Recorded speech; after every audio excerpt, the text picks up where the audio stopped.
Bismillah, alhamdulillah, wa salatu wa salam ala rasulillah. In this session, we're going to speak briefly about the methodology of the scholars of Azhar in reading a text. Now, this in itself is a daunting topic. It is a subject which is quite profound, but we will try to just simplify. Our Sheikh Hassan al-Shafi'i, who's one of the pioneers in reintroducing the methodology of the scholars of Azhar of old, decided to codify the practices that were used by the scholars of Azhar during their teaching sessions as they read text with their students. So he teaches us, Hafizahullah, that a text in the Azhari setting was read at 10 different levels. The foundational level being at the level of grammar and morphology. At-tahleel and nahwi. In other words, the text was analyzed grammatically and morphologically to understand the way that sentences are constructed and the way that words change in their form. Then at the level of rhetoric, التحليل البلاغي, how the text uses language to express particular ideas.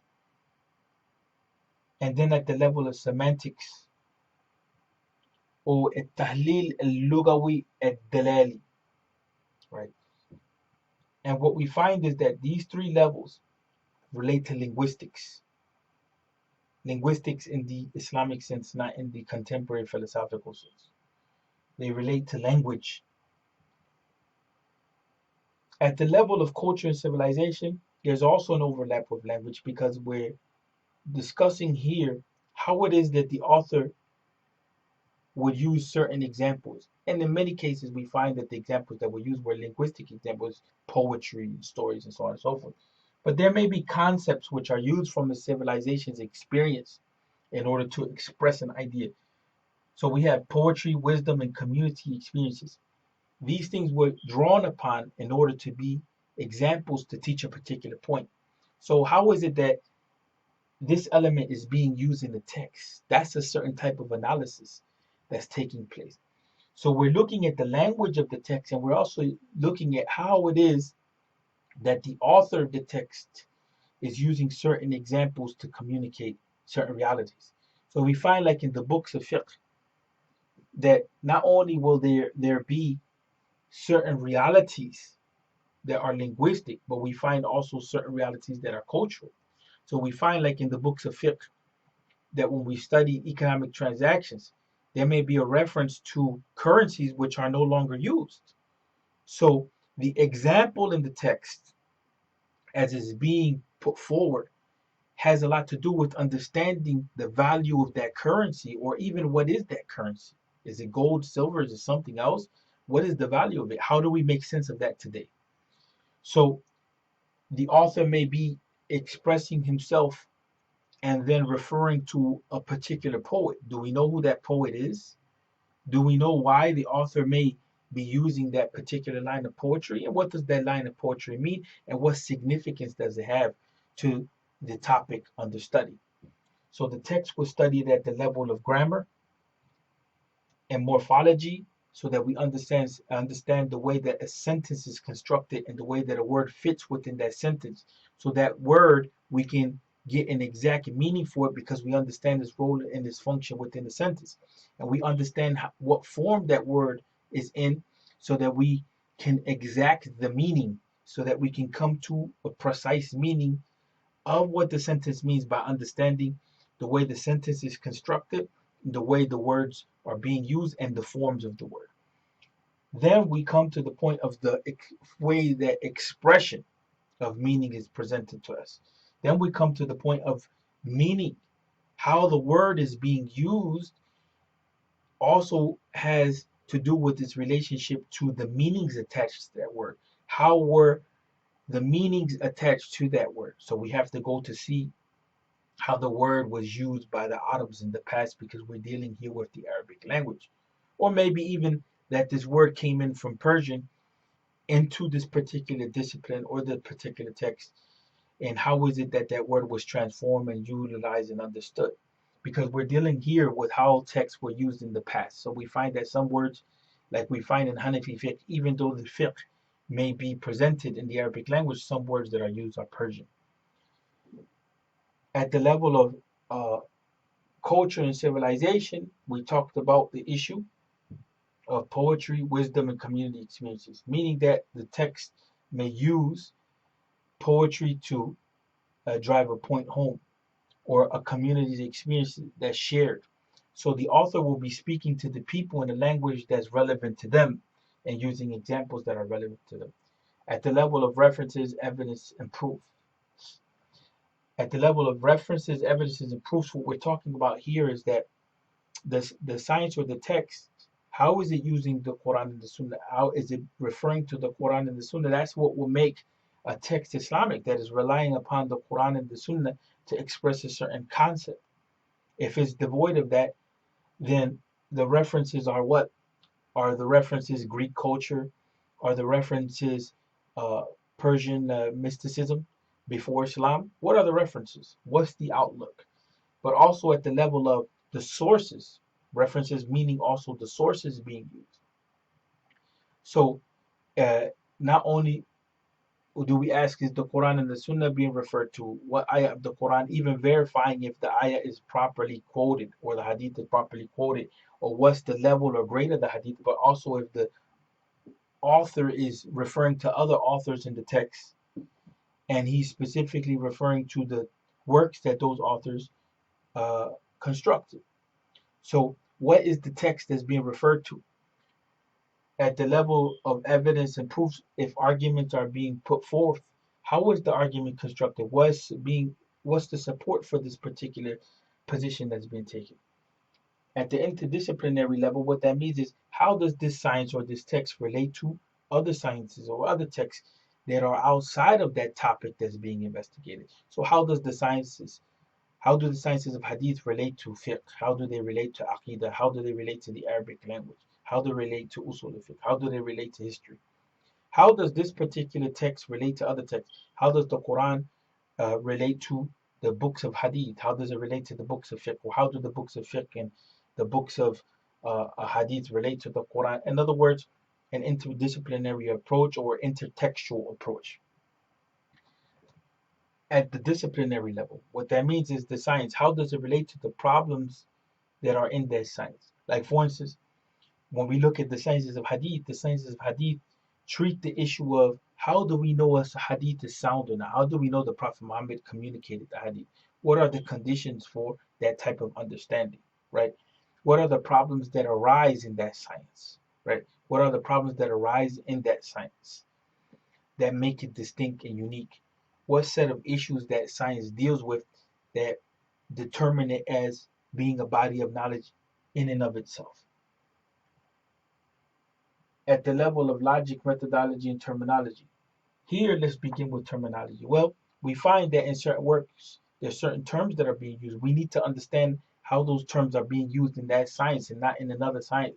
So when we look at, for instance, the term sunnah in fiqh means one thing.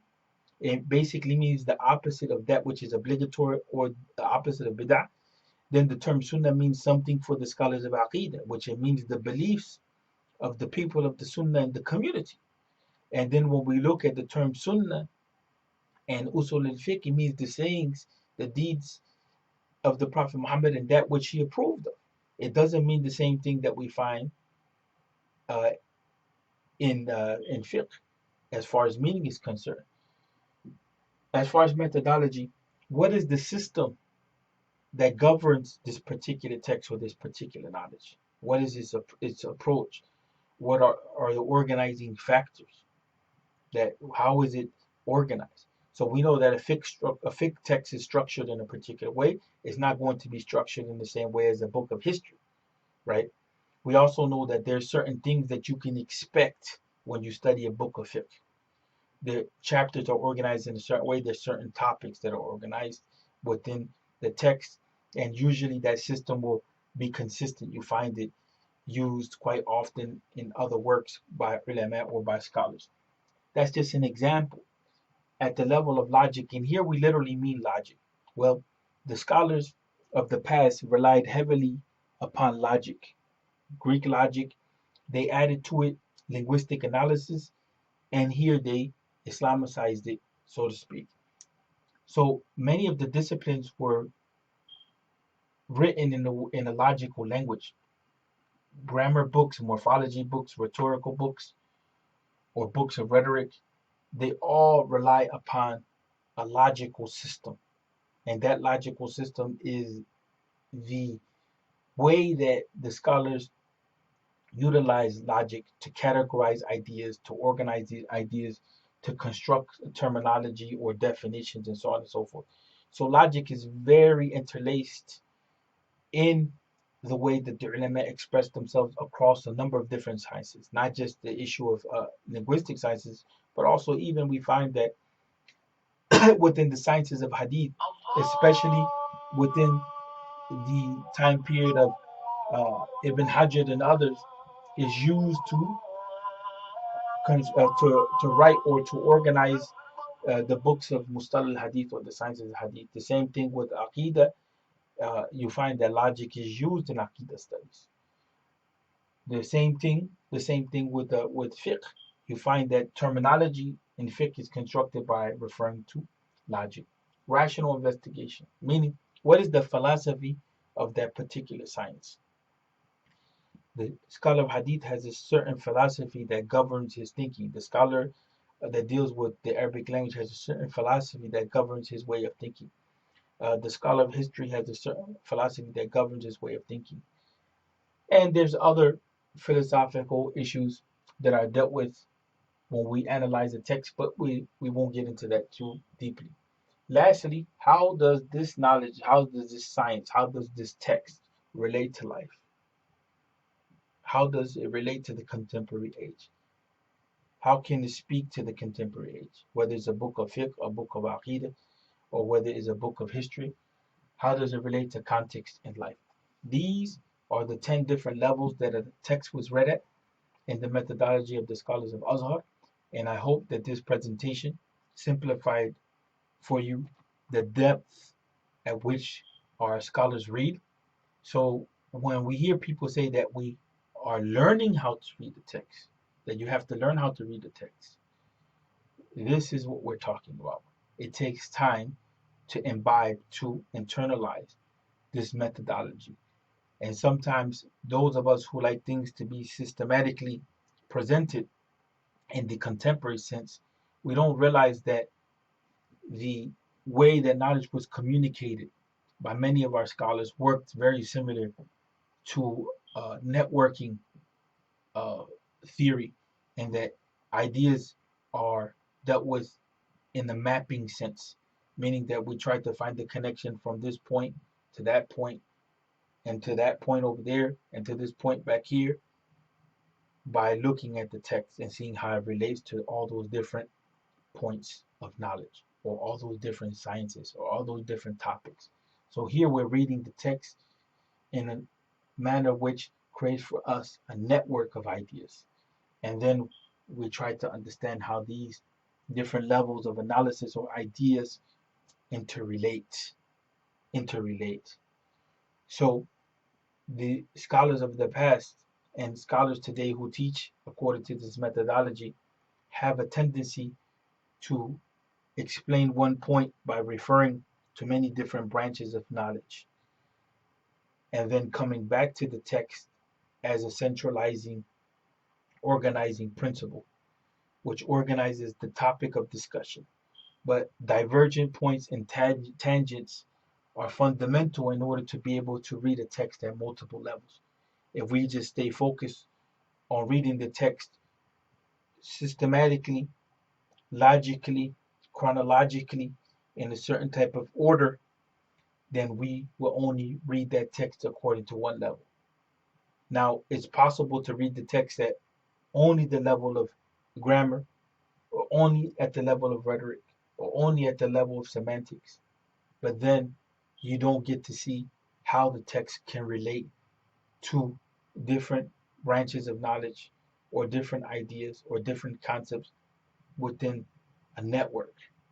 We have to learn that if we're going to read the text in a linear way, that we have to see the relationship between one level and the other in order to achieve the concept of seeing knowledge as interrelated, or seeing knowledge from the perspective of a network which is interrelated and is interdependent in order to communicate meaning and understanding. أقول قولي هذا واستغفر لي ولكم والحمد لله رب العالمين.